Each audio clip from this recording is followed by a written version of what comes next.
All right, are we working? Is it working? Let me just double check this audio. Hello, hello. Hopefully my audio's better today.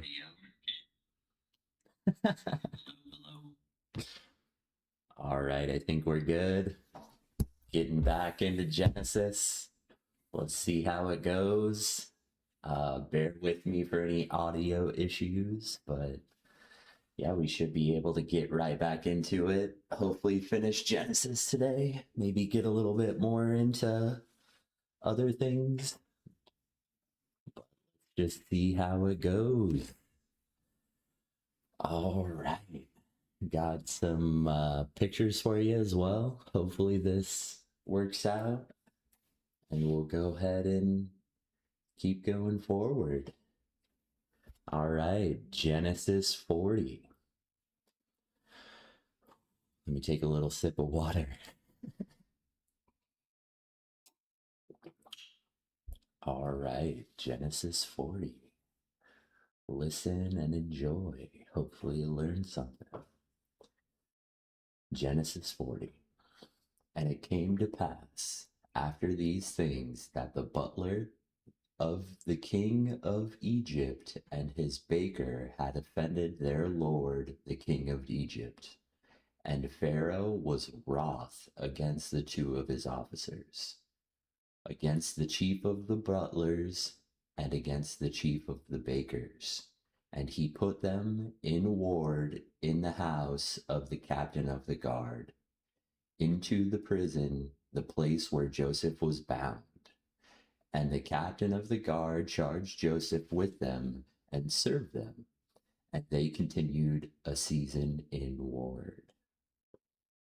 And they dreamed a dream, both of them, each man his dream in one night, each man according to the interpretation of his dream, the butler and the baker of the king of Egypt, which were bound in the prison. And Joseph came unto them in the morning and looked upon them, and behold, they were sad. He asked Pharaoh's officer that were with them in the ward of his lord's house, saying, Wherefore look ye so sadly today? And they said unto him, We have dreamed a dream, and there is no interpreter of it. And Joseph said unto them, Do not interpretations belong to God? Tell me then, I pray you. And the chief butler told his dream to Joseph, and said to him, In my dream, behold, a vine was before me, and in the vine were 3 branches, and it was thought and budded, and her blossoms shot forth, and the clusters thereof brought forth ripe grapes. And the Pharaoh's cup was in my hand, and I took the grapes, and I pressed them into Pharaoh's cup, and I gave them a cup into Pharaoh's hand. And Joseph, forgive me, sorry, lost my place. Got a little bit too loud on the audio. Hold on one second. Just for my headphones. And pressed them into the Pharaoh's cup, and I gave the cup into the Pharaoh's hands. And Joseph said unto him, This is the interpretation of it. The 3 branches are 3 days. Yet within 3 days shall Pharaoh lift up thine head, and restore thee unto thy place, and thou shalt deliver Pharaoh's cup into his hands, after the former manner when thou wast his butler. But think on me when it shall be well with thee, and shew kindness, I pray thee, unto me, and make mention of me unto Pharaoh, and bring me out of this house. For indeed I was stolen away out of the land of the Hebrews, and here also I done nothing that they should put me into the dungeon. When the chief baker saw the interpretation was good, he said unto Joseph, I was in my dream, and behold, I had 3 white baskets on my head, and in the uppermost basket there was a manner of baked meats for Pharaoh, and the birds did eat them out of the basket upon my head. And Joseph answered and said, This is the interpretation thereof. The 3 baskets are 3 days. Yet within 3 days shall Pharaoh lift up thy head from off thee, and shall hang thee on a tree, and the birds shall eat thy flesh from off thee. And it came to pass on the 3rd day, which was Pharaoh's birthday, that he made a feast unto his servants, and he lifted up the head of the butler chief and the chief baker among his servants, and he restored the chief butler unto his butlership again, and he gave the cup unto Pharaoh's hand, and he hanged the chief baker. Joseph had interpreted to them, yet did not the chief butler remember Joseph, but forgot him. Interesting.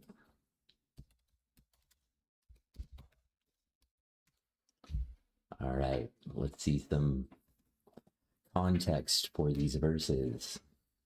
Genesis 40 is a masterclass in slow-burning narrative tension and the divine timing. At this point in the storyline, Joseph had been stuck in Egypt for several years.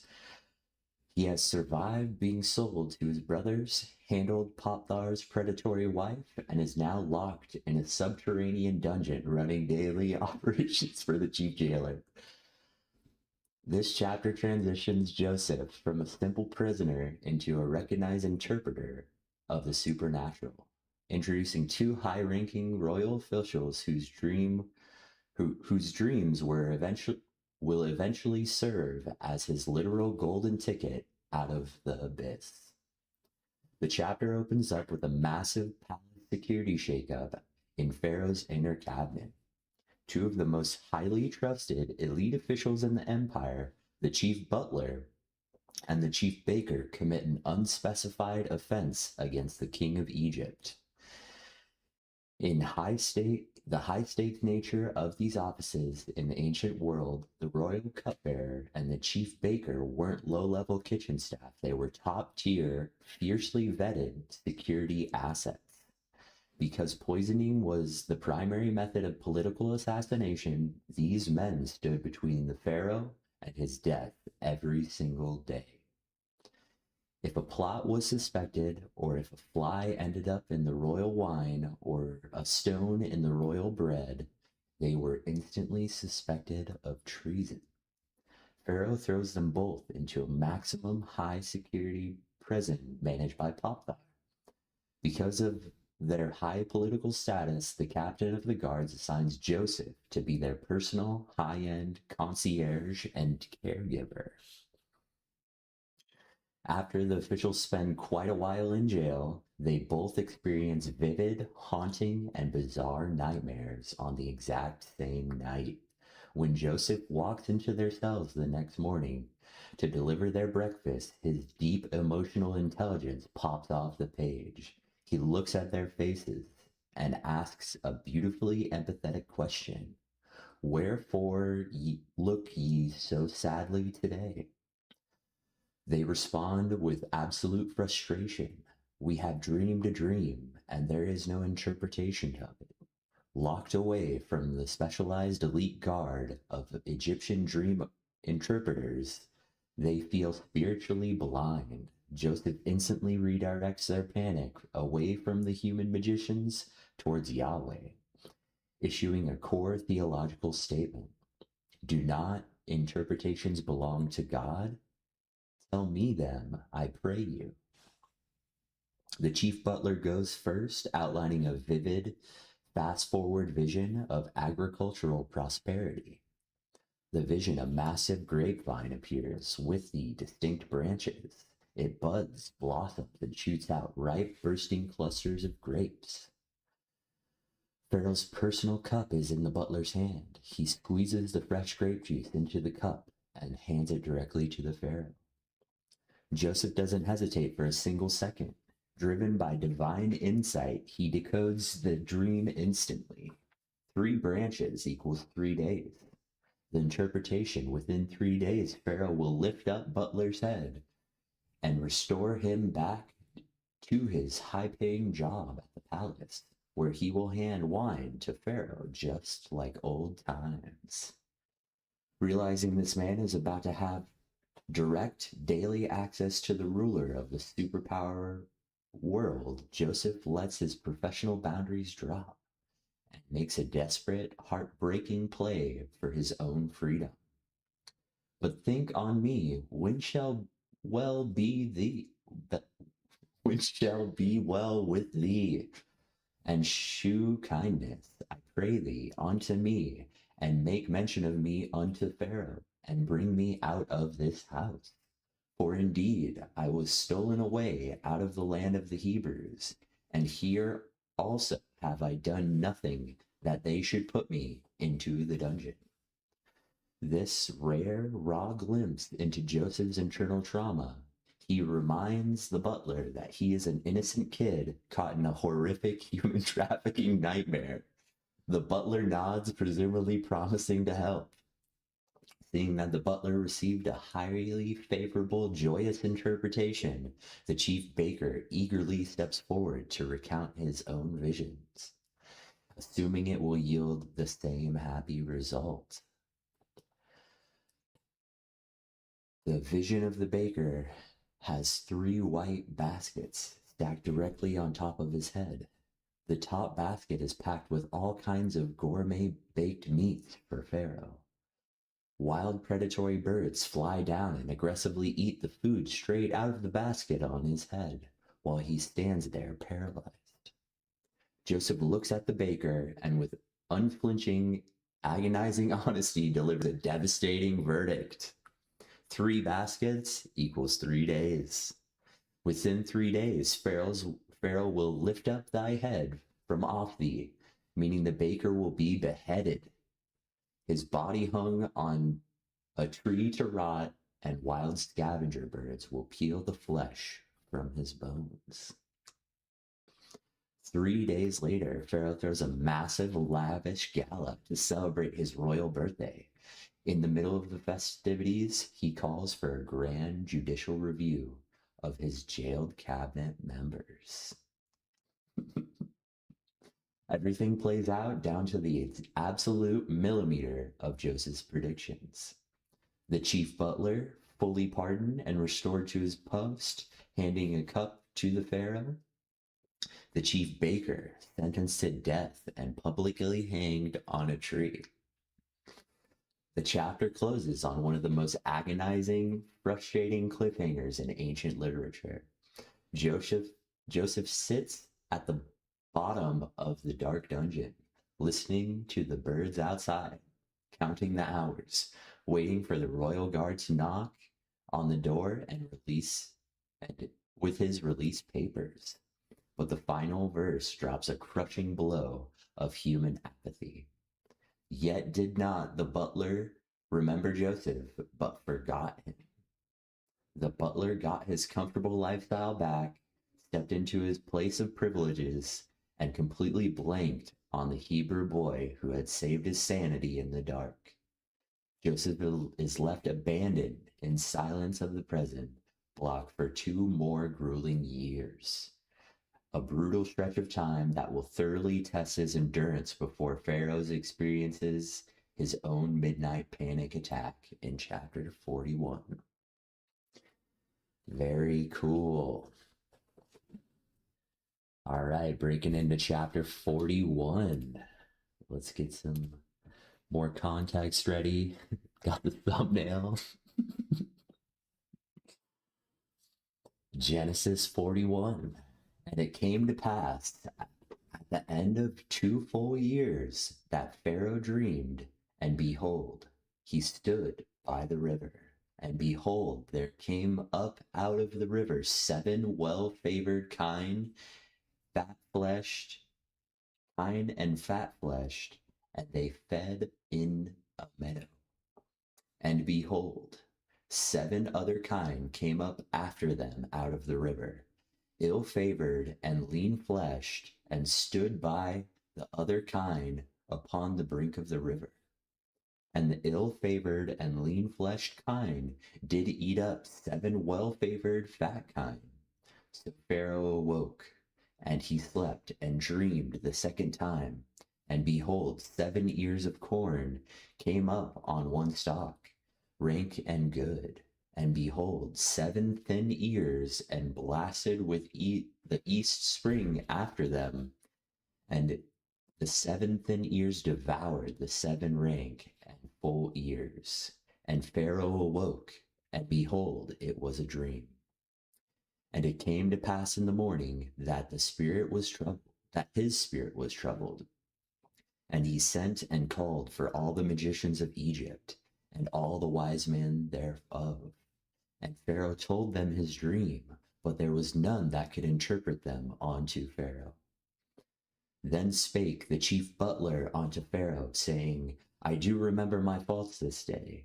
Pharaoh was wroth with his servants, and put me in ward, the captain of the guard's house, both me and the chief baker, and we dreamed a dream in one night. I and he, we dreamed each man according to the interpretation of his dream. There was there with us a young man, a Hebrew, servant to the captain of the guard, and we told him, and he interpreted us our dreams. To each man according to his dream he did interpret, and it came to pass, as he interpreted to us, so it was. Me he restored unto mine office, and he hanged, and him he hanged. Then Pharaoh sent and called Joseph, and they brought him hastily out of the dungeon. And he shaved himself, and changed his raiment, and came in unto Pharaoh. And Pharaoh said unto Joseph, I have dreamed a dream, and there is none that can interpret it. And I have heard say of thee that thou canst understand a dream to interpret it. And Joseph answered Pharaoh, saying, It is not in me. God shall give Pharaoh an answer of peace. And Pharaoh said unto Joseph, In my dream, behold, I stood upon a bank of the river, and behold, there came out of a river 7 kine, fat flesh and well favored, and they fed in a meadow. And behold, 7 other kine came up from after them, poor and very ill favored and lean flesh, such as I never saw in all the land of Egypt for badness. And the lean and the ill-favored kine did eat up the first 7 fat kine, and when they had eaten them up, it could not be known that they had eaten them, but they were still ill-favored, as at the beginning. So I awoke. And I saw in my dream, and behold, 7 ears came up in one stalk, full and good, and behold, 7 ears with thin and blasted with the east wind sprung up after them, and the thin ears devoured 7 good ears. And I told this unto the magicians, but there was none that could declare it to me. And Joseph said unto Pharaoh, The dream of Pharaoh is one God hath showed to Pharaoh what he is about to do. The 7 good kine are 7 years, and the 7 good ears are 7 years. The dream is one. And the 7 thin and ill-favored kine that came up after them are 7 years. And the 7 empty ears blasted with the east winds shall be 7 years of famine. This is the thing which I have spoken unto Pharaoh. What God is about to do, he soweth upon Pharaoh. Behold, there come 7 years of great plenty throughout all the land of Egypt, and there shall rise after them 7 years of famine, and all the plenty shall be forgotten in the land of Egypt. And the famine shall consume the land, and the plenty shall not know in the land of reason that the famine are following. For it shall be very grievous, and for all that the dream was doubled unto Pharaoh twice, it is because the thing is established by God, and God will shortly bring it to pass. And now, therefore, let Pharaoh look out a man discreet and wise, and set him over the land of Egypt. Let Pharaoh do this, and let him appoint officers over the land, and take up the 5th part of the land of Egypt in the 7 plenteous years. Let them gather all the food of those good years that come, and lay the corn under the hand of the Pharaoh, and let them keep food in the cities. And the food that shall be for store in the land against the 7 years of famine, which shall be in the land of Egypt, that land perish not through famine. And the thing was good in the eyes of the Pharaoh, and in the eyes of all of his servants. And Pharaoh said unto his servants, Can we find such a one as this is, a man in whom the Spirit of God is? And Pharaoh said unto Joseph, For such a much as a God hath sowed thee all this, there is none so discreet and wise as thou art. Thou shalt be over my house, and according unto thy word shall all my people be ruled. Only in the throne will I be greater than thou. And Pharaoh said unto Joseph, See, I have set thee over all the land of Egypt. And Pharaoh took over his ring from his hand, and put it upon Joseph's hand, and arrayed him in vestures of fine linen, and put a gold chain about his neck. And he made him to ride in the 2nd chariot which he had. And they cried before him, Bow the knee, and he made him ruler all the land of Egypt. Made him ruler over all the land of Egypt. And Pharaoh said unto Joseph, I am Pharaoh, and without thee shall no man lift up his hand or foot in all the land of Egypt. And Pharaoh called Joseph's name Zapnath Paneah, and he gave him a wife, Asenath, the daughter of Potiphera's priest of On. And Joseph went out over all the land of Egypt. And Joseph was 30 years old when he stood before the Pharaoh king of Egypt. And Joseph went out from the presence of the Pharaoh, and went through all the land of Egypt. And in the 7 plenteous years the earth brought forth by handfuls, and gathered up all the food of the 7 years which were in the land of Egypt, and laid up the food in the cities. The food of the fields which was round about every city laid he up in the same. And Joseph gathered corn as the sand of the sea, very much, until he left numbering, for it was without number. And unto Joseph were born 2 sons before the year of the famine came, which Asenath, the daughter of Potiphar's priest, bare unto him. And Joseph called the name of the firstborn Manasseh, for God, he said he, hath made me forget all my toil and all my father's house. And the name of the second called Ephraim, for God hath caused me to be fruitful in the land of my affliction. And 7 years of plenteousness that was in the land of Egypt were ended, and the 7 years of dearth began to come. And according as Joseph had said, and the death was in all the lands, but in all the land of Egypt there was bread. And when all the land of Egypt was famished, the people cried to Pharaoh for bread. And the Pharaoh said unto all the Egyptians, Go unto Joseph, For what saith you do? And the famine was all over the face of the earth. And Joseph opened all the storehouses and sold unto the Egyptians, and the famine waxed sore in the land of Egypt. And all countries came into Egypt to Joseph for buy corn, because that famine was so sore in all the lands. Wow. Very cool.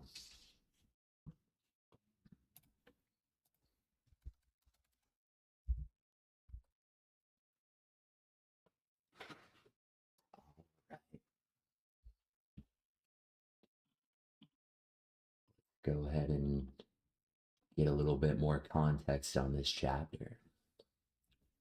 Genesis 41 is the grand cinematic climax of Joseph's long descent into the Egyptian abyss.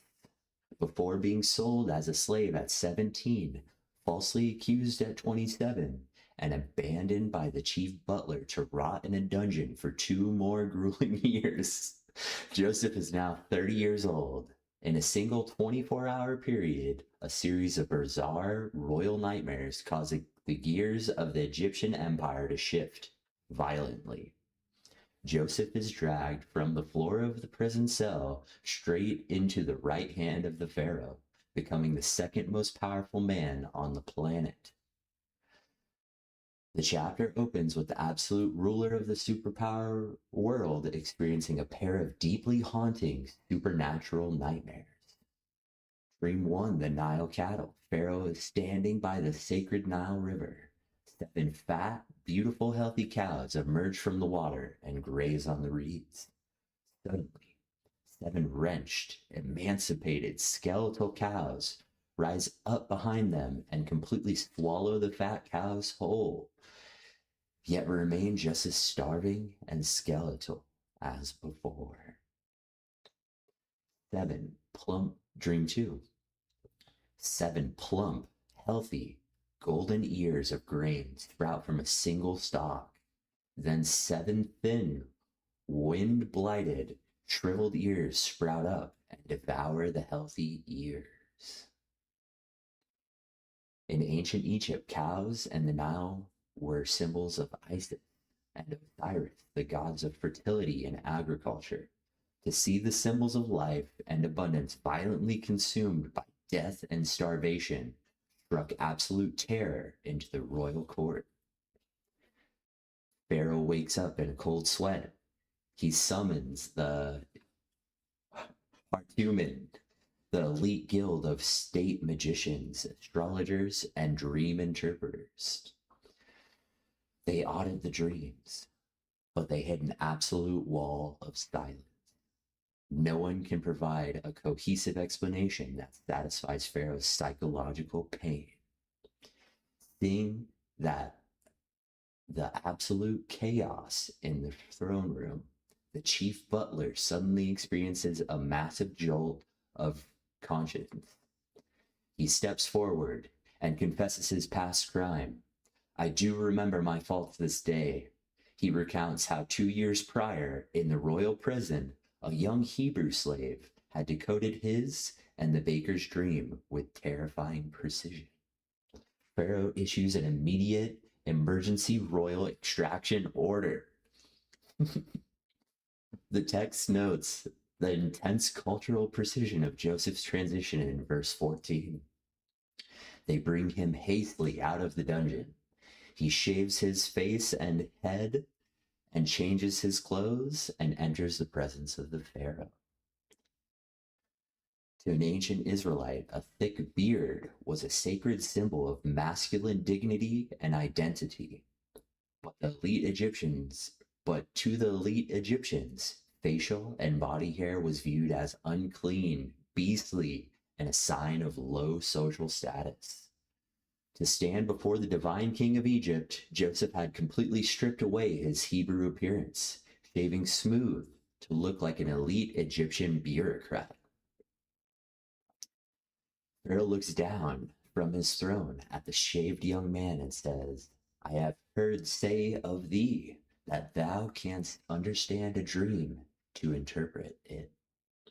Joseph has an immediate opportunity to leverage this for personal pride. Instead, he drops a flawless, humble theological boundary. It is not in me. God shall give Pharaoh an answer of peace. Pharaoh recites the nightmares. Guided by divine insight, Joseph breaks down the code instantly, explaining that the two dreams are actually singular, unified warnings sent directly by the Creator. Joseph notes that the dream was doubled to Pharaoh specifically because the matter is firmly established by God and the countdown has already begun. Joseph doesn't just stop at the interpretation, showing immense administrative and executive brilliance that made him successful in Potiphar's house and the prison. He instantly pivots into an aggressive, nation-saving economic consulting pitch. He outlines a comprehensive four-part emergency plan. Appoint a supreme advisor, a supreme administrator. Pharaoh must find a discreet, hyper-wise man and set him over the entire domestic infrastructure of the nation. Establish a national grid of officers. Appoint a regional commissioner across every district to supervise local farming operations during the good years. Enact a 20% national grain tax. Take up a strict fifth part of all the grain produced across the entire land of Egypt during the 7 years of abundance. Build a fortified federal grain reserve. Gather, secure, and lock down the surplus food under the direct authority of the crown within major municipal cities, saving it as an emergency reserve for the coming famine. Pharaoh and his advisors are completely blown away by the clarity and boldness of this strategy. Pharaoh looks at his cabinet and asks, "Can we find such a one as this, a man whom the Spirit of God is?" Pharaoh turns to Joseph and delivers an absolute staggering promotion. "For such a man as God hath sowed thee all this, there is none so discreet and wise as thou art. Thou shalt be over my house. Only in the throne will I be greater than thou." The seal upon this massive geopolitical transfer of power, Pharaoh completely assimilates Joseph into the upper echelon of Egyptian aristocracy through 5 distinct honors: the signet ring, the linen robes, the gold chain, the royal chariot, and the new identity. Pharaoh pulls off his ring, giving Joseph absolute authority over the state treasury. He dresses him in royal, high-end white linen vestures. He places a heavy gold collar around his neck. Joseph rides in the second chariot of the state with the guards screaming, "Bow the knee," ahead of him. And he renames him Zapanapaneah, meaning God speaks and he lives, or revealer of secrets. And he marries Asenath, the daughter of the high priest of On. At 30 years old, Joseph hits the road and executes his master plan. For 7 straight years, the earth produces bumper crops. Joseph manages the logistics flawlessly, gathering grain onto the cities until the volume is so massive that the clerks literally stop tracking the data because it was without number. During these prosperous years, Joseph's Egyptian wife bears him 2 sons, whose names reveal the deep emotional healing taking place inside the Grand Vizier's heart. Manasseh, making to forget, because God made him forget all his past toil and trauma in his father's house. And Ephraim, meaning fruitful, because God caused him to be highly fruitful in the very land of his affliction. When the 7 years of abundance expire, the clock strikes midnight. The brutal multinational drought slams into ancient Near East, exactly as Joseph predicted. The field turns to dust. The bread supply collapses across all surrounding countries.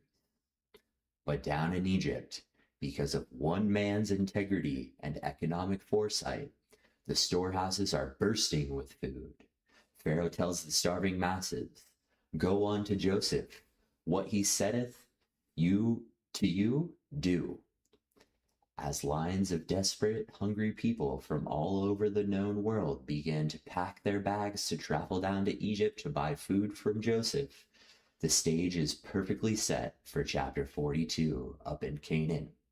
Joseph is about to look at his starving son and tell them to go down to Egypt, setting up a face-to-face confrontation where the brothers will walk straight into the court of the Grand Vizier, totally unaware that the ruler holding their lives in his hands is the little brother they knew they threw into a pit 13 years ago. That is too awesome. All right, let's get ready for chapter 42. Wow.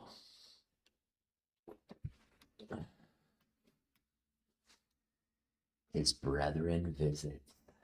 Let's see what we've got. Very interesting.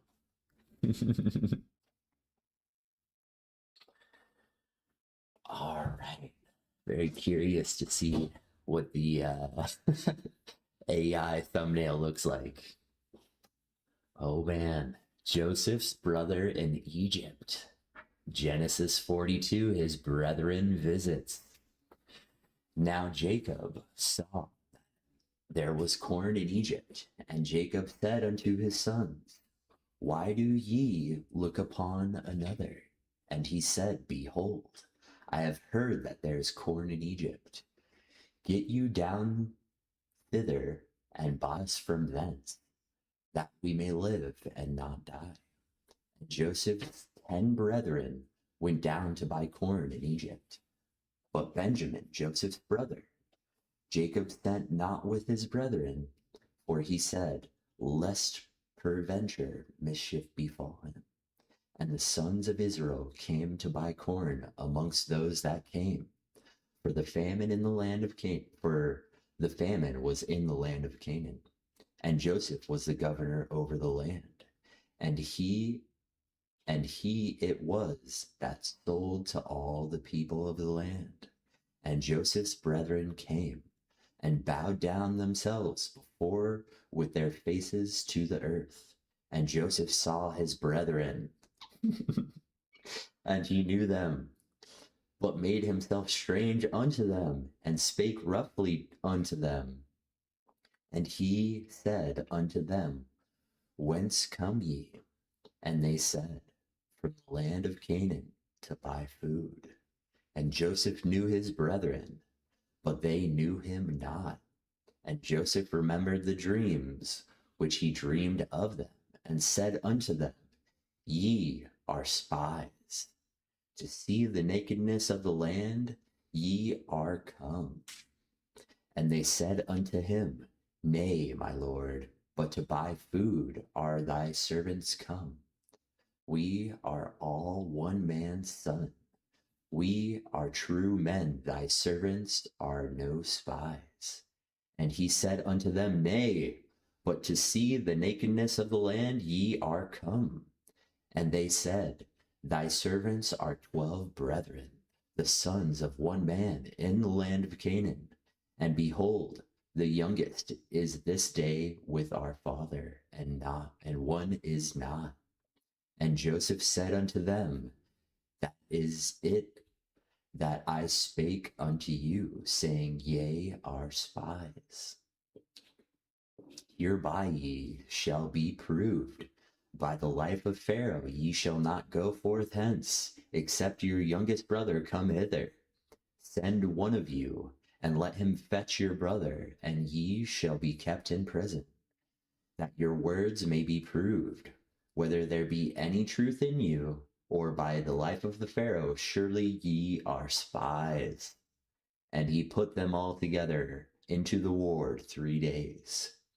And Joseph said unto them the third day, Do this do, and live, for I fear God. If ye be true men, let one of you brethren be bound in the house of your prison. Go ye, carry corn for the famine of your houses, but bring your youngest brother unto me, so shall your words be verified, and ye shall not die. And they did so. And they said one to another, We are verily guilty concerning our brother. And what we saw was the anguish of his soul, when he besought us, and we would not hear. Therefore is this distress come upon us? And Reuben answered them, saying, Spake I not unto you, saying, Do not sin against the child, and ye would not hear. Therefore, behold, as his blood is required. And they not knew that Joseph understood them, for he spake unto them by an interpreter. And he turned himself about from them and wept. And he returned to them again and communed with them, and took them from Simeon, and bound them before their eyes. Then Joseph commanded to fill their sacks with corn, and restore every man's money into his sack, and to give them provisions for their way, and thus he did unto them. They laden their asses with corn, and departed thence. And as one of them opened the sack to give his ass provender in the inn, he espied his money, for behold, it was in his sack's mouth. And he said unto his brethren, My money is restored, and I lo, it is even in my sack, and their heart failed them, and they were afraid, saying one to another, What is this that God hath done unto us? And they came unto Jacob their father unto the land of Canaan, and told them all that befell unto them, saying, The man who is the Lord of the land spake roughly to us, and took us for spies of the country. And we said unto him, We are true men, we are no spies.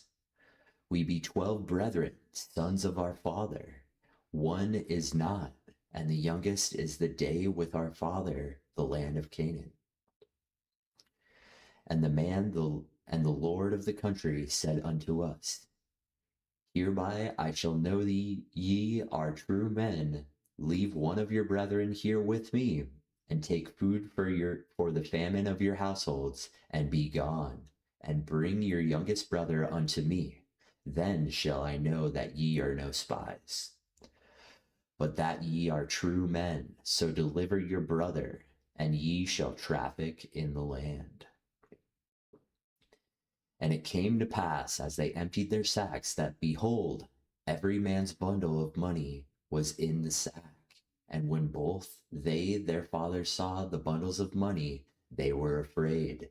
And Jacob's father said unto them, May ye be bereaved of my children. Joseph is not, and Simeon is not, and ye take Benjamin away. All these things are against me. I, Reuben, spake unto his father, saying, Slay my 2 sons, if I bring him not to thee. Deliver him into my hand, and I will bring him to thee again. And he said, My son shall not go down with you, for his brother is dead, and he is left alone. If mischief befall him by the way in which ye go, then shall ye bring down my gray hairs with sorrow to the grave. Genesis 42. Wow. Genesis 42, a little bit more context, is where the 2 separate storylines of the Genesis narrative Joseph's royal rule in Egypt and Jacob's starving family in Canaan viciously collide. 13 years have passed since brothers threw 17-year-old Joseph into a dark pit and sold him for 20 pieces of silver. Now, the brutal multinational famine, predicted by the Pharaoh's dreams, has locked the ancient world into a chokehold. The fields of Canaan have turned to dust, and Jacob's family is staring down absolute starvation. This chapter sets up a high-stakes psychological drama. When the brothers travel down to Egypt to buy grain, they walk straight into the court of the Grand Vizier. They do not recognize him, but he recognizes them instantly. Rather than executing them on the spot, Joseph launches an intense, calculated psychological test to see if his brothers have actually changed or if they are the same cold-hearted men who trafficked him over a decade ago. The chapter opens inside the desperate tent of Jacob in Canaan. The family is paralyzed by the economic and agricultural collapse. Jacob looks at his 10 oldest sons who are standing around doing nothing and delivers them a sharp, blunt rebuke. Why do ye one upon another? Why do ye look one upon another? Behold, I have heard that there is corn in Egypt. Get you down thither. Jacob orders the 10 older brothers to head south to buy grain. However, the narrator drops a massive, telling piece of family context in verse 4. Jacob refuses to send Benjamin, Joseph's only full brother from Rachel. Jacob still carries a deep, raw wounds. Jacob still carries the deep, raw wounds of losing Joseph 13 years prior. He fiercely protects Benjamin, reasoning, least peradventure, mischief befallen him. Jacob completely distrusts his older sons with the safety of Rachel's remaining child. The 10 brothers arrive in the Egyptian capital alongside the crowds of foreign refugees. Because the grain supply is a highly strategic national security asset, the Grand Vizier himself, Zapneth-Paneah, Joseph, personally oversees the major international sales. When the 10 brothers are led into the grand throne room, they do exactly what Joseph's teenage dreams predicted in chapter 37. Joseph's brethren came and bowed down themselves before him, with their faces to the earth. This text notes a brilliant, ironic double blind in verse 8. Joseph knew his brethren, but they knew not him. Think about why the cover-up was so flawless. Physical makeover. They are looking for a 30-year-old elite Egyptian bureaucrat. He is smooth-shaven. They are wearing dark coal eye makeup, heavy gold collars, and a fine royal linen. Joseph communicates exclusively through a royal interpreter, speaking harsh, formal Egyptian to them. In their minds, Joseph is either dead or working as a broken, low-level slave in a mud brick pit somewhere. The idea that they traded their little brother, that their traded little brother is the supreme leader or supreme ruler of the global superpower is completely outside their realm of reality. Joseph remembers the teenage dreams and decides to act. He doesn't reveal his identity. He doesn't launch a physical execution. Instead, he orchestrates a fictional legal trap, screaming at them through the interpreter. Ye are spies. To see the nakedness of the land ye are coming. The brothers panic and immediately spill their entire family tree to defend their integrity. Thy servants are 12 brethren, the son of one man in the land of Canaan. And behold, the youngest is this day with our father, and one is not.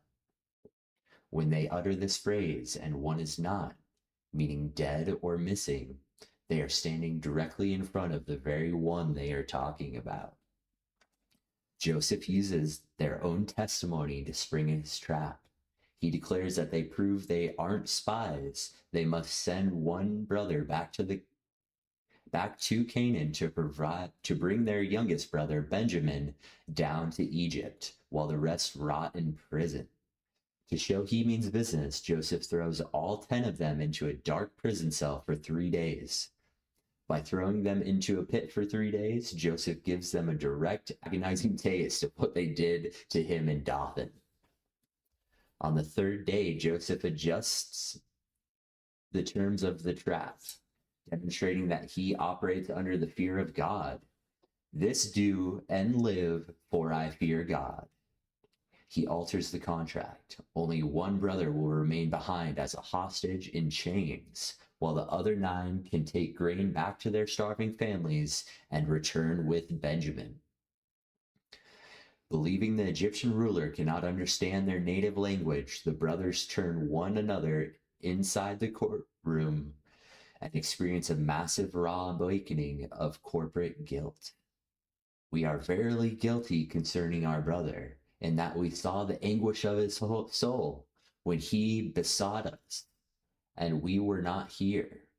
Therefore is this distress come upon us. Reuben chimes in, shouting back a bitter "I told you so" reminder. I spake not unto you, saying, do not sin against the child. Therefore, behold, all his blood is required. Joseph stands on his throne, listening to his tough older brothers openly weeping and confessing their 13-year-old crime in their native Hebrew. Overwhelmed by raw emotion and trauma, Joseph has to physically turn away from them, slip into a private back room, and break down, weeping in secret. He washes his face, composes his emotions, and walks back out, and ice coldly selects Simeon, the second-born brother, who was likely the primary muscle behind the original plot, and says to him, and has him bound in chains right before their eyes as the hostage. Joseph commands his stewards to fill their sack packed with grain, and he adds a secret disruptive psychological twist. He orders his men to place every single man's bundle of silver coins right back into the mouth of their sacks, along with free provisions for their journey home. On the trek back to Canaan, they pull over at the inn to feed their donkeys. One of the brother opens up his sack and freezes in absolute horror. His bag of silver is sitting right there on top of the grain. When he shows the others, their hearts fail them. The text notes they were afraid, saying one to another, what is this that God hath done unto us? In their hyper-guilty state, they do not see the return money as a generous gift. They see it as a divine, supernatural setup. They realize that when they return to Egypt, the harsh ruler will accuse them not only of being spies, but being international thieves who defrauded the Egyptian grain treasury. The chapter closes back in Canaan. The brothers recount their terrifying interview with the grand vizier to their father, Jacob. As they empty their remaining sacks, a wave of pure panic slams into the tent. Every single brother finds his pouch of silver returned. Jacob breaks down into a state of bitter despair, leveling a heavy accusation against the sons in verse 36. Me have ye bereaved of my children. Joseph is not, and Simeon is not, and ye will take Benjamin away. All these things are against me. Reuben tries to step in with a bizarre, extreme patriarchal guarantee telling Jacob, slay my 2 sons if I bring him not to thee. Jacob flatly rejects the offer, declaring that Benjamin will absolutely never go down to Egypt. If mischief befall him by the way, then shall ye bring down my gray hairs with sorrow to the grave. Genesis 42, leaves the family in absolute operational deadlock. Simeon is rotting in an Egyptian dungeon.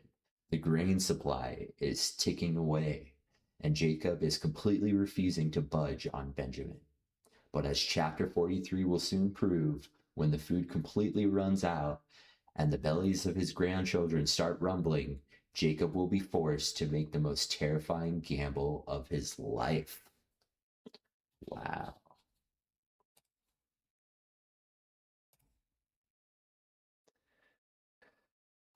Right. Genesis 43. And the famine was sore in the land.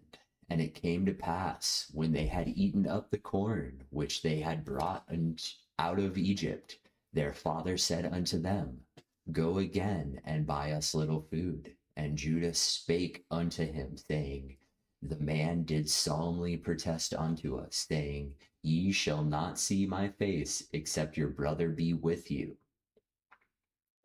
If thou wilt send our brother with us, we will go down and buy thee food.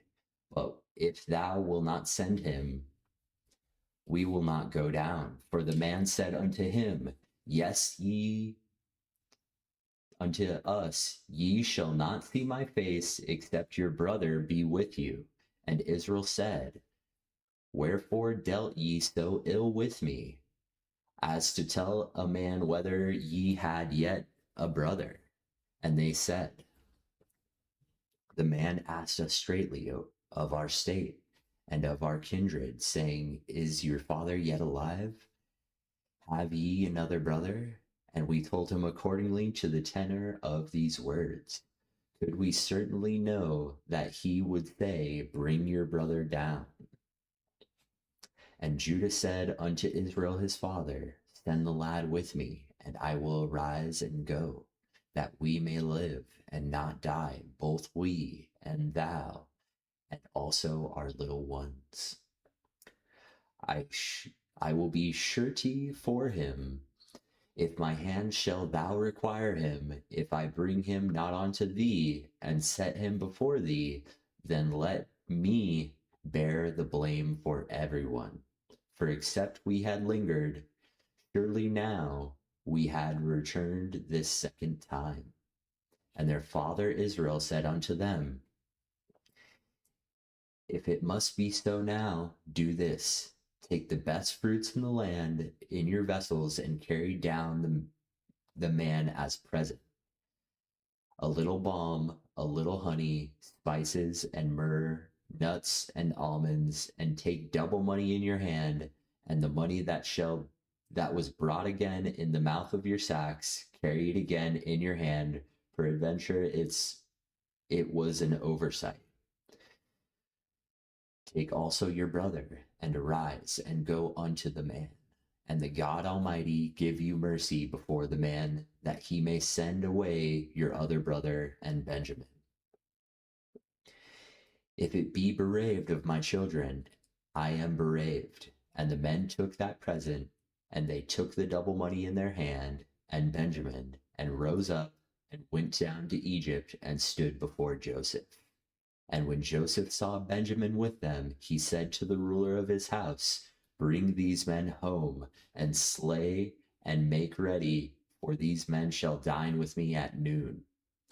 And the man did as Joseph bade. And the man brought the men into Joseph's house. And the men were afraid, because they were brought into Joseph's house, and they said, Because of the money that was returned in our sacks at the first time we brought in, that he may seek occasion against us, and fall upon us, and take us for bondmen for our asses. And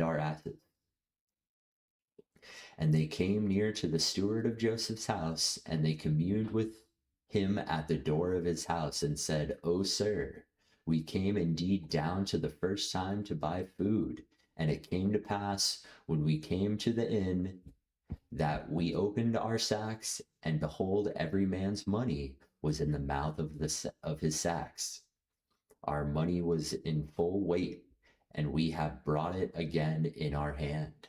and the other money we have brought down in our hand is to buy food. We cannot tell who put our money in our sacks." And he said, "Peace be to you. Fear not. Your God and the God of your father hath given you treasure in your sacks. I had your money." And he brought Simeon out unto them. He brought Simeon out unto him. And the man brought the men into Joseph's house, and gave them water, and they washed their feet, and he gave their asses provender. And they made ready the present against Joseph came at noon. For they had heard that they should eat the bread there. And when Joseph came home, they brought him the present which was in their hand into the house, and bowed themselves to him to the earth. And he asked them for their welfare, and said, "Is your father well? The old man whom ye spake, is he still alive?" And they answered, "Thy servant our father is in good health. He is yet alive." And they bowed down their heads and made obeisance. And he lifted up his eyes and saw his brother Benjamin, his mother's son, and said, "Is this your younger brother of whom ye spake unto me?" And he said, "God be gracious unto thee, my son." And Joseph made haste, for his bowels did yearn upon his brother. And he sought where to weep, and he entered into his chambers and wept there. He washed his face and went out and refrained himself and said, "Set on bread." And they set on for him by himself, and for them by themselves. And for the Egyptians which did eat with him by themselves, because the Egyptians might not eat bread with Hebrews, for that is an abomination unto the Egyptians. And they sat before him, the firstborn according to his birthright, and the youngest according to his youth, and the men marveled at one another. And he took and sent the messes unto them from before him, but Benjamin's mess was 5 times so much as any of theirs, and they drank, and they were merry with him. All right.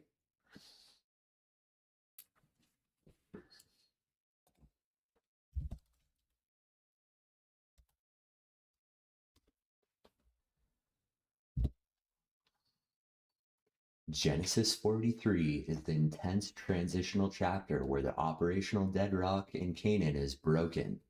The food from the first trip is completely gone, and starvation forces Jacob to face his deepest fears, letting Benjamin leave his sight. This chapter tracks the breaking of Jacob's stubbornness, the high-stakes journey back to Egypt, and lavish royal banquet filled with a deliberate mind game. The famine continues to lock the land of Canaan in a chokehold. When the family finishes eating the last scraps of the Egyptian grain, Jacob tries to casually tell his sons, "Go again, buy us a little food." Judah steps forward, completely eclipsing the eldest brother Reuben, and lays down a blunt, realistic ultimatum. The Egyptian rulers explicitly swore they would not even see his face unless Benjamin was with them. Then Judah performs a monumental act of sacrificial leadership. That signals the profound shift in his character from his darkest days in chapter 37 and 38. "It will be surely for him. Of my hand shalt thou require him. If I bring him not unto thee and set him before thee, then let me bear the blame forever."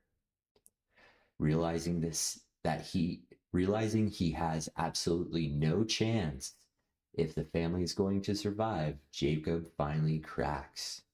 He commands his sons to prepare for the journey, using his signature survival instincts to engineer a diplomatic peace offering. Bring back the cash found in their sacks, plus new money to buy food, and pack the choice products of the land: balm, honey, spices, myrrh, and nuts. He sends Benjamin off into the desert with a heavy, broken sigh of resignation. If I be bereaved of my child, I am bereaved. The brothers arrive in Egypt and present themselves at the food treasury. The moment Joseph sees that they have successfully brought Benjamin with them, he instructs his chief house steward to change their itinerary. Bring these men home and slay, and make ready, for these men shall dine with me at noon. Instead of a prison cell, the brothers are marched straight into the Grand Vizier's private luxury estate. They immediately panic, assuming they are about to be ambushed and forced into lifelong slavery over the returned silver from their first trip. They frantically confess the money situation to the Joseph steward right at the front door. The steward plays along with the divine riddle, telling them, "Peace be you, fear not. Your God and the God of your father hath given you treasure in your sacks. I had your money." He brings a washed and dressed Simeon out to join them, temporarily putting their anxieties to rest. When Joseph enters his palace at noon, the brothers bow low to the earth and present their gifts. Joseph asks about their father's health, but his eyes are locked on Benjamin. The sight of his only full brother hits Joseph with such a massive surge of raw sibling emotion that he loses his composure. He has to bolt from the room into his private chambers to weep in secret. Before washing his or face and returning to feast, then Joseph orchestrates a seating arrangement that drives both the brothers into absolute paranoid bewilderment. Joseph commands a servant to seat the 11 brothers at the dining table in front of him, wrapped in a highly specific configuration. The firstborn Reuben, down to the youngest Benjamin, in perfect chronological order. The text notes that the men marveled at one another, the mathematical odds of the foreign Egyptian official randomly guessing that the precise birth order of 11 grown brothers were non-existent. Joseph adds one final psychological trigger to the meal. When the food portions are distributed for his table, Benjamin's plate is piled 5 times larger than anyone else's. Joseph is explicitly testing them to see if the old toxic fires of sibling jealousy will flare up again. But the text notes they simply drank, made merry with him, setting the stage for chapter 44, where Joseph will spring a devastating sting operation involving a hidden silver cup to see just how far their new loyalty to Benjamin will go. Wow.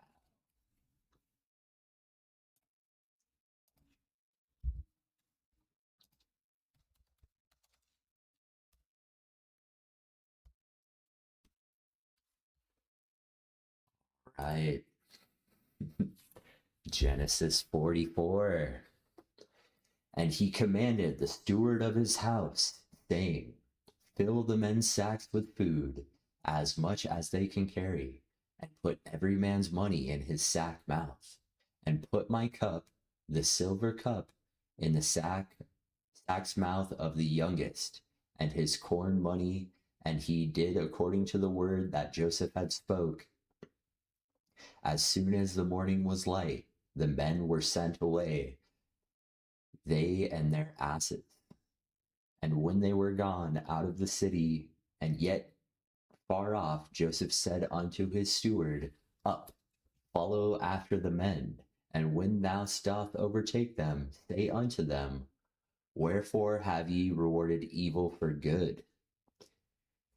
Is not this it in which my Lord drinketh? Whereby indeed he deriveth. Ye have yet done evil in so doing." And he overtook them, and he spake unto them these same words, and say unto him, "Wherefore saith my Lord these words. God forbid that thy servant should do according to this thing. Behold, the money which we found in our sack's mouth, we brought again unto thee in the land of Canaan. How then should we steal out of thy Lord's house silver or gold? With whom of thy servants it be found, both let him die, and we also will be my Lord's bondmen. And he said, now also let it be according unto your words. He said, with whom it found shall be my servant, and ye shall be blameless. Then they speedily took down every man his sack to the ground, and opened every man's sack. And he searched, and he began at the eldest, and left at the youngest. And the cup was found in Benjamin's sack. Then they rented their clothes. They rent their clothes, and ladened every man his ass, and returned to the city. And Judah and his brethren came to Joseph's house, for he was yet there, and they fell before him on the ground. And Joseph said unto them, what deed is this that ye have done? Wot ye not that such a man as I can certainly divine? And Judah said, what shall say unto my Lord? What shall we speak? Or how shall we clear ourselves? God hath found out the iniquity of thy servants. Behold, we are my Lord's servants, but we and he also with whom the cup was found. And he said, God forbid that I should do so. But the man in whose hand the cup is found, he shall be my servant. And as for you, get up in peace unto your father. Then Judah came near unto him and said, O my Lord, let thy servant, I pray thee, I speak a word in my Lord's ear, and let not thine anger burn against thy servant, for thou art even as Pharaoh. My Lord asked his servants, saying, have ye a father or a brother? And we said unto my Lord, we have a father, an old man, a child of his old age, a little one, and his brother is dead, and he alone is left with his mother, and his father loveth him. And thou saidst unto thy servants, bring him down unto me, that I may set mine eyes upon him. And we said unto my Lord, the lad cannot leave his father, for if he should leave his father will die. And thou saidst unto thy servants, expect your youngest brother to come down with you. Ye shall see my face no more. And it came to pass, when we came up unto thy servant's father, we told him the words of my Lord. And our father said, go again and buy us little food. And we said, we cannot go down. If our youngest brother be with us, then we will go down. For we may not see the man's face, except our younger brother be with us. And thy servant, my father, said unto us, yea, know that my wife bare me 2 sons, and the one that went from me, and I said, surely he is torn in pieces, and I saw him not since. And if ye take this also from me, and mischief befall him, ye shall bring down my gray hairs with sorrow to the grave. And therefore, when I come to thy servant, my father, and the lad be not with us, seeing that his life is bound up in the lad's life, it shall come to pass, when he seeth that the lad is not with us, that he will die. And thy servant shall bring down the gray hairs of thy servant's father with sorrow to the grave. For thy servant became surety for the lad unto my father, saying, if I bring him not unto thee, then I shall bear blame to my father forever. Now therefore, I pray thee, let thy servant abide instead of the lad a bondsman to my lord, and let the lad go up with his brethren. For now I go up to my father, and the lad be not with me, lest peradventure I see the evil that shall come unto my father. Wow. Genesis 43 and 44 represents absolute psychological climax of the entire Genesis narrative. Simeon is locked in an Egyptian prison, the grain from the first trip completely gone, and starvation has returned to Canaan. Jacob is trapped in an operational deadlock, refusing to let his youngest son Benjamin leave his sight. These chapters track the breaking of Jacob's stubbornness. A lavish royal banquet is filled with deliberate mind games and brilliant engineered sting operation designed to answer one ultimate question. If history repeats itself, will the brothers abandon Rachel's youngest son the same way they abandoned Joseph 13 years ago? As the famine grows sore in the land, Jacob finally cracks and tells his sons to head back to Egypt for a little more food. Judah steps forward, completely eclipsing his eldest brother Reuben, and lays down a blunt, realistic ultimatum. The Egyptian ruler explicitly swore they would not even see his face unless Benjamin was with them. Then Judah performs a monumental act of sacrificial leadership that signals a profound shift in his character from the darker days of chapter 37 and 38. I will be surety for him, of my hand shalt thou require him. If I bring him not unto thee, and set him before thee, then let me bear the same blame forever. Jacob relents, commanding them to load their donkeys with high-value local gifts and to take double the silver money to repay the mysterious returned cash. He sends Benjamin off with a heavy broken sigh of resignation. If I bereaved of my children, I am bereaved. The brothers arrive in Egypt and present themselves at the food treasury. The moment Joseph sees that they have successfully brought Benjamin with them, he instructs the chief house steward to execute an immediate operational shift. Bring these men home and slay. I make ready, for these men shall dine with me at noon. Instead of a prison cell, the brothers are marched straight to the Grand Vizier's private luxury estate.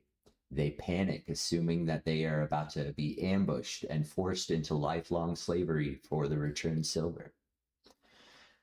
They frantically confess the money situation to Joseph's steward right at the door. The steward plays along with the divine riddle, telling them, "Peace be to you, fear not, for your God hath given you treasure in your sacks." He brings a washed and dressed Simeon out to join them. When Joseph enters the banquet hall, he spots Benjamin and is hit by such a massive surge of raw sibling emotion that he has to bolt from the room into his private chambers to weep in secret before washing his face and returning. Then he orchestrates a seating arrangement that drives the brother into absolute paranoid bewilderment. Joseph commands his servants to seat the 11 brothers at the dining tables in front of him, wrapped in highly specific configuration, from the firstborn down to the youngest in perfect chronological order.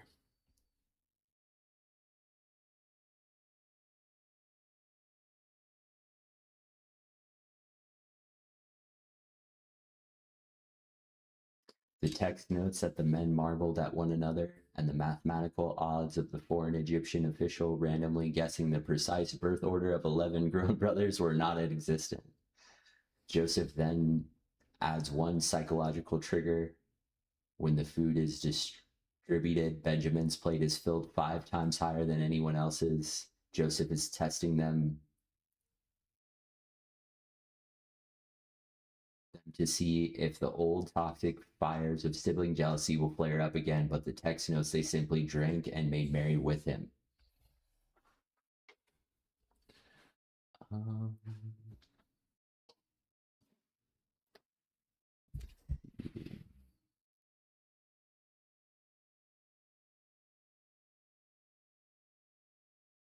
The next morning, Joseph orders his steward to load the brothers' sacks with as much grain as they can carry, but they prepare to depart. Joseph springs his ultimate calculated trap and put my cup of silver, the silver cup, and put my cup, the silver cup, in the sack's mouth of the youngest and his corn money. This was Joseph's personal elite chalice, a sacred piece of royal property. The brothers leave the city gates at dawn, relieved, celebratory, and thinking they have survived a nightmare. They have only traveled a short distance into the desert when they hear a thundering hooves of Joseph's private security detail closing in behind them. The steward intercepts the caravan, screaming accusations of grand lunacy and broken hospitality. Wherefore have ye rewarded evil for good? Is not this it in which my Lord drinketh? The brothers, completely secure in their innocence, fly into a self-righteous panic. They drop their guard completely and issue a terrifying high-stakes vow to the steward. With whomever of thy servant it be found, both let him die, and we will be my Lord's bond. The steward craftily downshifts the stakes to isolate the target. No, only the individual who has the cup will become my slave. The rest of you will be completely free to go home. They frantically tear their bags. The steward conducts an agonizingly slow, systematic search, beginning with the oldest brother, Reuben, and working his way down the line. One by one, the bags are opened and cleared. Finally, he unzips the 11th bag. The silver cup is sitting right there on top of Benjamin's grain. The brothers are hit by an absolute wall of horror. Verse 13 records the visceral, unified reaction. Then they rent their clothes and laden every man his ass and returned to the city. 13 years prior at Dothan, they tore Joseph's coat off his back and happily watched him get dragged off into Egyptian slave chains while they were at home to Canaan. But here the trap works flawlessly. They refuse to leave Benjamin behind. They willingly march straight back into the jaws of the tiger. They are then thrown back into the grand courtroom, falling prostrate before Joseph. Joseph towers over them, playing his role as a harsh Egyptian ruler perfectly. What deed is this that ye have done? Judah steps forward to deliver the defense. This speech is widely recognized by the literature. Judah doesn't try to argue the forensics of the cup. He realizes that they are caught in a cosmic checkmate by God himself. What shall ye speak, or how shall ye clear ourselves? God hath found them iniquity of thy servants. He offers the entire group up as lifelong slaves. Joseph drops the final hook of the test, offering them an incredibly easy, seductive escape route. God forbid that I should do so, But the man in whose hand the cup is found, he shall be my servant. And as for you, get you up in peace onto your father. This is the defining moment of the entire Genesis narrative. Joseph offers his older brother everything that they ever wanted. They can walk out of Egypt completely free, leave Rachel's favorite remaining son behind to rot as a slave forever, and go home to have their father's undivided attention. Judah walks right up to the throne, his voice shaking, and lays his entire soul to bear. He recounts how much their old father loves the boy, and how losing Joseph had already nearly killed him, when he explains that if they return to Canaan without Benjamin, their father will physically drop dead of broken heart on the spot. Judah finishes his sweeping speech, executing the ultimate sacrificial reversal of his life's legacy. Now there, I pray thee, let thy servant abide instead of the lad, a bondsman to my Lord, and let the lad go up with his brethren, for now I go up to my father, and the lad not be with me. The transformation is officially complete. The man who originally proposed Joseph into a life of misery for 20 pieces of silver in chapter 37 is now voluntarily offering to spend the rest of his natural life trapped in a grueling Egyptian slavery just so his little brother can walk free and his father's heart can be spared. The brothers have passed the test with flying colors. They have proven beyond the shadow of doubt that they are no longer the same ruthless men who emptied the pit of Dothan, but Judah standing before the throne offering his life as substitute.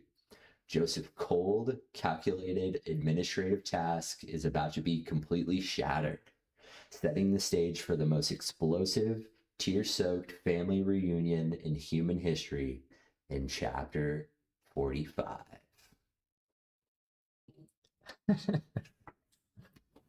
Too funny.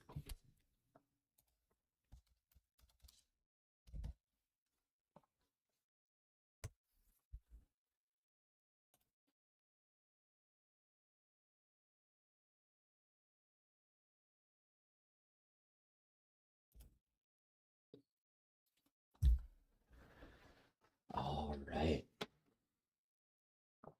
Genesis 45.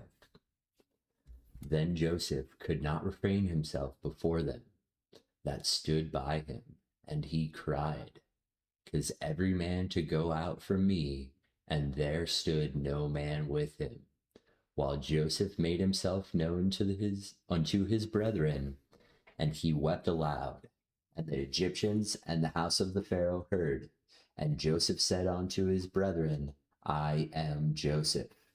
Doth my father yet live? And his brethren could not answer him, for they were troubled at his presence. And Joseph said unto his brethren, Come near me, I pray you. And they came near. And he said, I am Joseph your brother, whom ye sold into Egypt. Now therefore be not grieved, nor angry with yourself, that ye sold me hither. For God did send me before you to preserve life. For these 2 years hath famine been in the land, and yet there are 5 years in which there shall neither be earing nor harvest. And God sent me before you to preserve you, a posterity in earth, and to save your lives by great deliverance. So now it was not that you sent me hither, but God. And he hath made me a father to Pharaoh, and a lord of his house, and a ruler throughout all the land of Egypt. Haste ye, go up to my father, and say unto him, Thus saith son Joseph, God hath made me lord of all Egypt. Come down unto me, tarry not, and thou shalt dwell in the land of Goshen. and thou shalt be near unto me, thou and thy children, and thy children's children, and thy flocks, and thy herd, and all that thou hast. And there will I nourish thee. For yet there are 5 years of famine, lest thou and thy household, and all that thou hast, come to poverty. And behold, your eyes see, the eyes of my brother Benjamin, that it is the mouth that speaketh unto you. And ye shall tell my father of all glory in Egypt, of all my glory in Egypt, and all that ye have seen. And ye shall haste and bring down my father hither. And he fell upon his brother Benjamin's neck and wept. And Benjamin wept upon his neck. Moreover, he kissed all his brethren and wept upon them. And after that, his brethren talked with him. And the fame thereof was heard in Pharaoh's house, saying, Joseph's brethren are come. And it pleased Pharaoh well, and his servants. And Pharaoh said unto Joseph, Say unto thy brethren, This ye do, lade your breasts, and go. Go you unto the land of Canaan, and take your father and your household, and come unto me, and I will give you the good land of Egypt, and ye shall eat the fat of the land. Now thou art commanded, this do ye, take you wagons, and go out of the land of Egypt, for your little ones, and for your wives, and bring your father, and come. Also, regard not your stuff, for the good of all the land of Egypt is yours. And the children of Israel did so. And Joseph gave them wagons, according to the commandments of the Pharaoh, and gave them provisions for the way. To all of them he gave each man changes of raiment, but to Benjamin he gave 300 pieces of silver and 5 changes of raiment.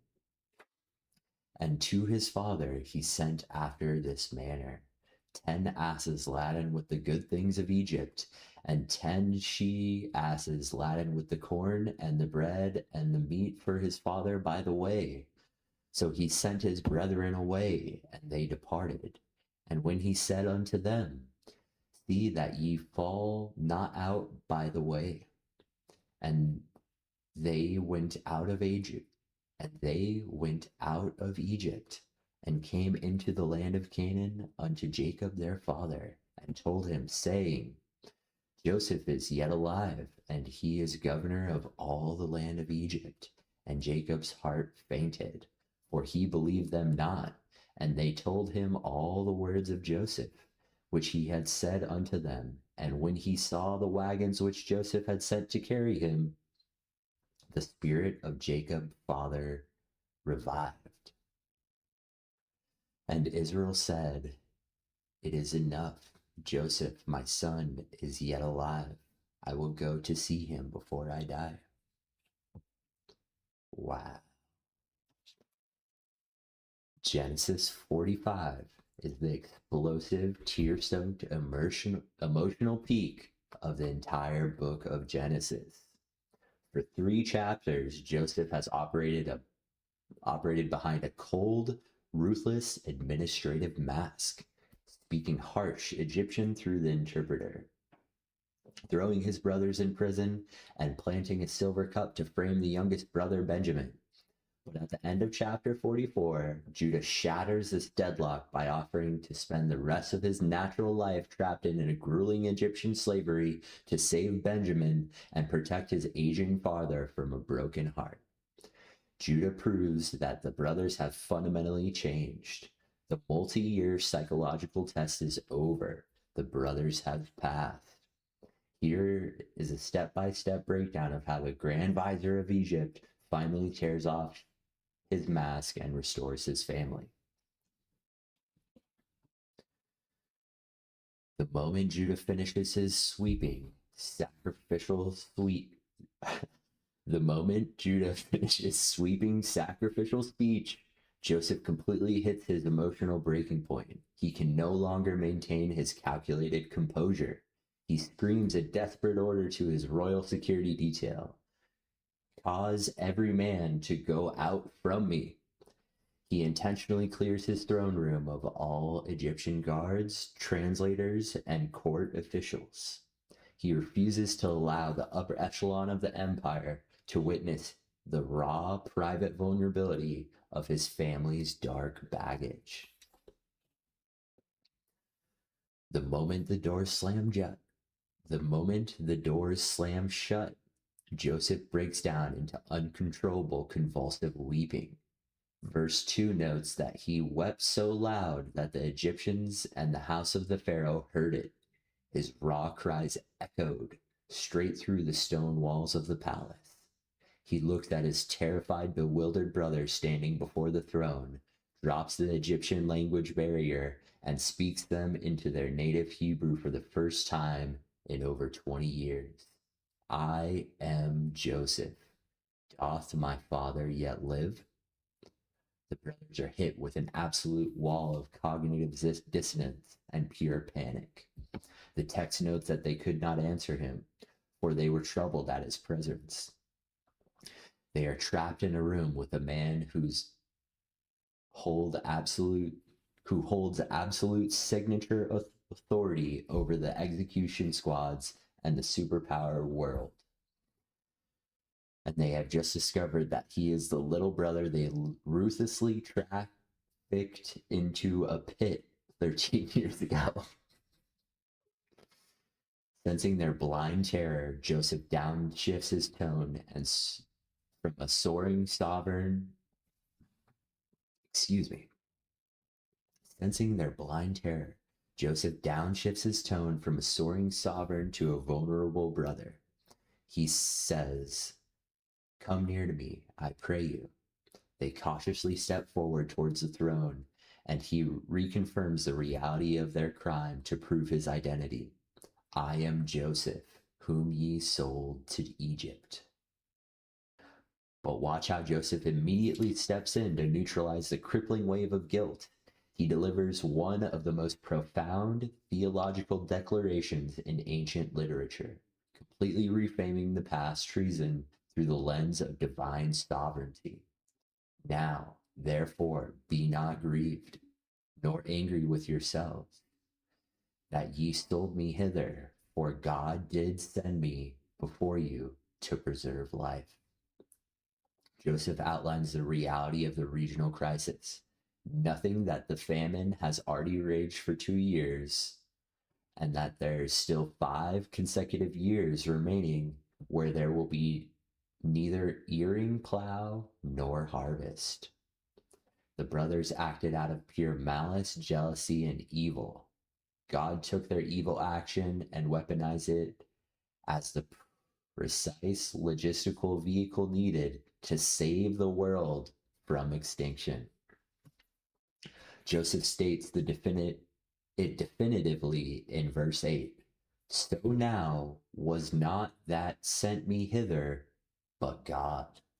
Joseph's lack of bitterness is staggering. He realized that his years in the dungeon in Pothar's house weren't a cosmic mistake, they were divine deployment. Joseph instantly pivots into executive management mode, commanding his brothers to rush back to Canaan to deliver the news to their father. He instructs them to tell Jacob, "Thus saith thy son Joseph, God hath made me Lord of all Egypt. Come down unto me, tarry not." He outlines the comprehensive resettlement plan to the entire clan of Israel.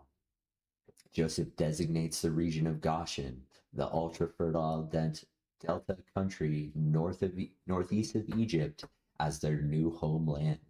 This location keeps them safely isolated from the core Egyptian population, who culturally despised nomadic shepherds.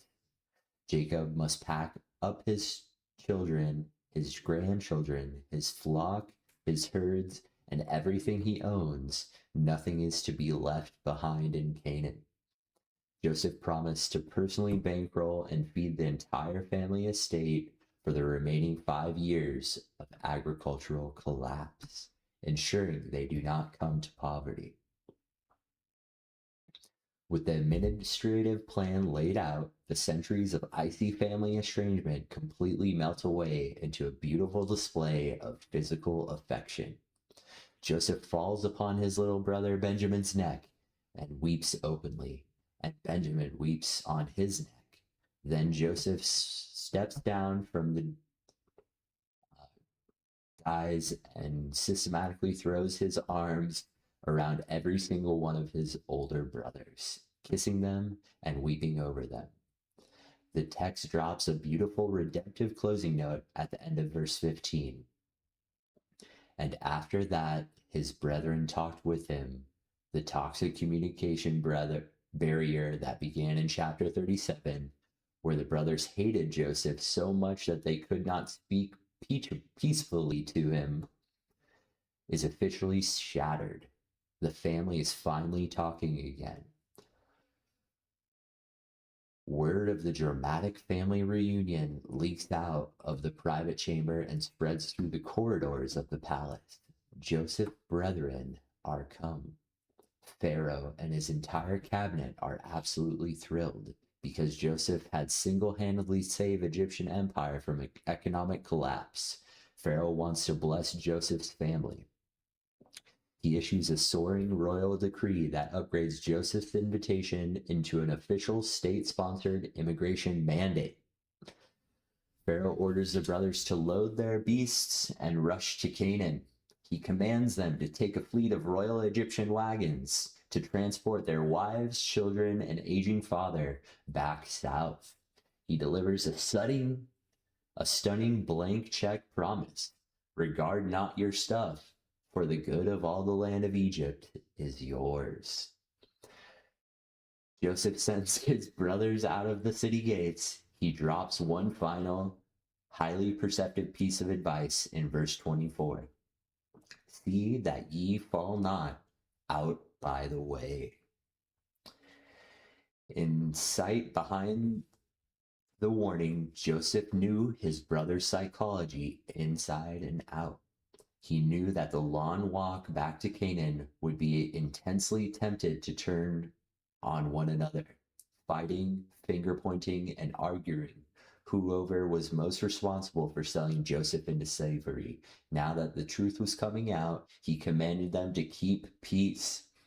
The brothers arrived back in Canaan and burst into Jacob's tent with the mind-blowing update: Jacob is yet alive, and he is the governor of all the land of Egypt. Jacob's immediate reaction is absolute shock. Jacob's heart fainted, for he believed them not. His mind simply cannot process a narrative that contradicts 13 years of deep pathological grieving over a blood-stained coat. But when the brothers recite the exact words of Joseph and physically march him outside the tent to show him the massive fleet of heavy royal Egyptian wagons parked in the dirt, the text notes that the spirit of Jacob, their father, revived. The old patriarch stands up straight, sheds his decades of depression, and issues the defining declaration that sets up the massive migration of chapter 46. Wow. Very cool.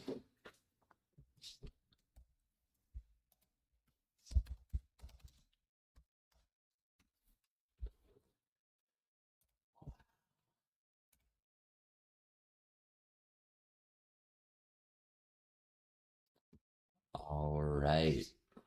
I'm going to take a quick break and be right back.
Testing, testing, testing.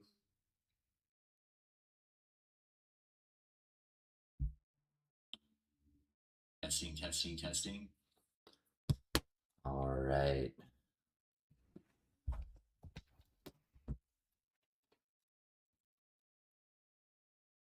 All right. Testing one more time. Are we good? Testing one more time. We good?